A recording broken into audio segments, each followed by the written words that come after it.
శ్రీ గణేశాయ నమః, శ్రీమాత్రే నమః. అందరికీ నమస్కారం. మన ఛానల్లోకి స్వాగతం అండి. మేషరాశి వారికి ఈ 2026 జూలై 10వ తేదీ శుక్రవారం రోజున మేషరాశి ఫలితాలు ఎలా ఉండబోతూ ఉన్నాయి, అలాగే ఈ రాశి వ్యక్తులు ఏ దేవతారాధన చేసుకోవాలి అనే పూర్తి అంశాలన్నిటినీ ఇప్పుడు మనం ఈ వీడియోలో వివరంగా తెలుసుకుందాం. అయితే ఈ వీడియోని మీరు ఎక్కడా కూడా స్కిప్ చేయకుండా చివరి దాకా చూడండి. అన్ని విషయాలు అయితే మీకు పూర్తి వివరంగా తెలుస్తాయి. ఇక అలాగే ఈ వీడియో పైన జై లక్ష్మి అని కామెంట్ పెట్టండి. మేషరాశి వారికి ఈరోజు శుక్రవారం ఫలితాలు ఎలా ఉన్నాయని చూస్తే కనుక ఒక విషయం వీరికి స్పష్టంగా తెలియబోతూ ఉంది. గతంలో మీరు తీసుకున్న నిర్ణయాలకి సంబంధించినటువంటి ఫలితం అయితే ఇప్పుడు బయటపడే అవకాశం కనిపిస్తోంది. అది ఉద్యోగానికి సంబంధించి అవ్వచ్చు, లేదా డబ్బు వ్యవహారం కావచ్చు, లేదా వ్యక్తిగత జీవితానికి సంబంధించిన విషయం అయి ఉండొచ్చు. ముఖ్యంగా ఉదయం సమయంలో ఎదురయ్యేటటువంటి చిన్న ఆటంకాన్ని చూసి మీరు మాత్రం నిరుత్సాహపడవద్దు. మధ్యాహ్నం తర్వాత పరిస్థితులు క్రమంగా మీకు అనుకూలంగా మారే సూచన కనిపిస్తోంది. వృత్తి ఉద్యోగస్తులకు కాస్త పనిభారం కొద్దిగా పెరిగే అవకాశం కనిపిస్తోంది.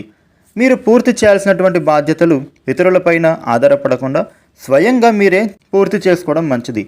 ముఖ్యంగా మీరు గతంలో చేసిన మంచి పని లేదా చూపించిన ప్రతిభ కారణంగా ఉన్నతాధికారుల దృష్టిలో మీ విలువ పెరిగే సూచన ఉంటోంది. ఉద్యోగ మార్పు కోసం ప్రయత్నం చేస్తూ ఉన్న వారికి ఒక సమాచారం అందే అవకాశం ఉంది. అయితే పూర్తి వివరాలు తెలుసుకోకుండా నిర్ణయం మాత్రం తీసుకోవద్దు. వ్యాపారస్తులకు కొత్త పరిచయాలు ఉపయోగపడతాయి. చాలా కాలంగా నిలిచిపోయినటువంటి ఒక ఒప్పందం కానీ లేదా చెల్లింపు విషయంలో కదలికలు కానీ రావచ్చు. వ్యాపారాన్ని విస్తరించాలి అనే మీ ఆలోచనలు ఎవరైతే ఉన్నారో వాటిలో మాత్రం తొందరపడి పెద్ద మొత్తంలో పెట్టుబడి పెట్టకుండా ప్రణాళికతో మీరు ముందుకు వెళ్తే మంచిది. మాట ఇచ్చే ముందు లేదా పత్రాలపైన సంతకం చేసే ముందు 2 సార్లు పరిశీలించడం చాలా మంచిది. ఆర్థికంగా కూడా ఆదాయంగా ఉన్నప్పటికీ ఖర్చులు కూడా వెంటనే అవకాశాలు ఉంటున్నాయి. ముఖ్యంగా చెప్పాలంటే ఇంటి అవసరాలు, ప్రయాణాలు లేదా కుటుంబ సభ్యుల కోసం అనుకోని ఖర్చులు రావచ్చు. గతంలో మీరు ఇచ్చిన డబ్బులు కొంత మొత్తం తిరిగి వచ్చే సూచన కనిపిస్తోంది. ఇతరుల మాటలను మీరు నమ్మి అప్పులు మాత్రం ఇవ్వడం కానీ లేదా తొందరపడి పెట్టుబడులు పెట్టడం మాత్రం నివారించాల్సిన అవసరం ఉంటోంది. కుటుంబ జీవితంలో ఒక చిన్న అపార్థం తొలగిపోయే అవకాశము ఉంది. మీ మాట కోసం ఎదురు చూస్తూ ఉన్న ఒక వ్యక్తి ఉండొచ్చు. మీరు ముందుగా మాట్లాడటం వల్ల బంధాలు మరింత బలపడతాయి. భార్యాభర్తల మధ్య ముఖ్యమైన విషయంపైన చర్చలు జరిగే అవకాశాలు ఉంటున్నాయి. కోపంతో కాకుండా మీరు ప్రశాంతంగా మాట్లాడితే సమస్యలకు పరిష్కారం అనేది లభిస్తోంది. ఇక ప్రేమలో ఉన్నవారికి ఈరోజు భావోద్వేగపూరితంగా కనిపిస్తోంది. పాత విషయాలను పదే పదే గుర్తు చేసుకోవడం వల్ల మనస్సు భారంగా మారవచ్చు. అనుమానాలకు అవకాశం ఇవ్వకుండా నిజాయితీగా మాట్లాడటం చాలా మంచిది. మేషరాశి జాతకులకు వివాహ ప్రయత్నాలు చేస్తూ ఉన్న వారికి పెద్దల ద్వారా ఒక సంబంధం గురించి సమాచారం రావచ్చు.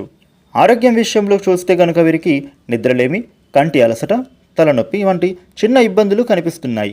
ఎక్కువసేపు మొబైల్ కానీ లేదా కంప్యూటర్ ముందు కానీ గడిపేవారు మధ్య మధ్యలో విశ్రాంతి తీసుకోవడం చాలా మంచిది. ఇక ఈ మేషరాశి వ్యక్తులు మీరు పాటించాల్సినటువంటి మంచి పరిహారం ఏమిటంటే కనుక శుక్రవారం ఉదయం స్నానం చేసిన తర్వాత లక్ష్మీదేవి ముందు నెయ్యితో దీపాన్ని వెలిగించండి. 5 ఎర్రటి పువ్వులను అమ్మవారికి సమర్పించి ఓం శ్రీ మహాలక్ష్మి నమః అనే మంత్రాన్ని 27 సార్లు భక్తితో జపించండి. అనంతరం మీకు సాధ్యమైనంత మేర ఒక మహిళకు పండ్లు లేదా ఆహారం దానం చేయండి. ఈ పరిహారం ఆర్థిక స్థిరత్వం, కుటుంబ శాంతి కలగాలని కోరుతూ ఆచరించవచ్చు. మొత్తం మీద చూసినట్లయితే మేషరాశి వారికి ఈరోజు కొంత ఒత్తిడి కనిపించినా కూడా ఈరోజు గడిచే కొద్దీ పరిస్థితులు మీకు అనుకూలంగా మారే సూచనలే అధికంగా ఉంటున్నాయి. మాటల్లో సంయమనం పాటించడం, డబ్బుల విషయంలో జాగ్రత్తగా వ్యవహరించడం, వచ్చిన అవకాశాలను తెలివిగా ఉపయోగించడం ఈరోజు మీ విజయానికి దారితీస్తోంది. ఈ వీడియోను లైక్ చేయండి, షేర్ చేయండి. ఇలాంటి రోజువారీ ఫలితాల కోసం మన ఛానల్ను సబ్స్క్రైబ్ చేసుకొని ఈ వీడియోను మీ మేషరాశి స్నేహితులతో షేర్ చేయండి. ఈ వీడియోని మీ మేషరాశి స్నేహితులు లేదా కుటుంబ సభ్యులతో తప్పకుండా షేర్ చేయండి. Thank you for watching.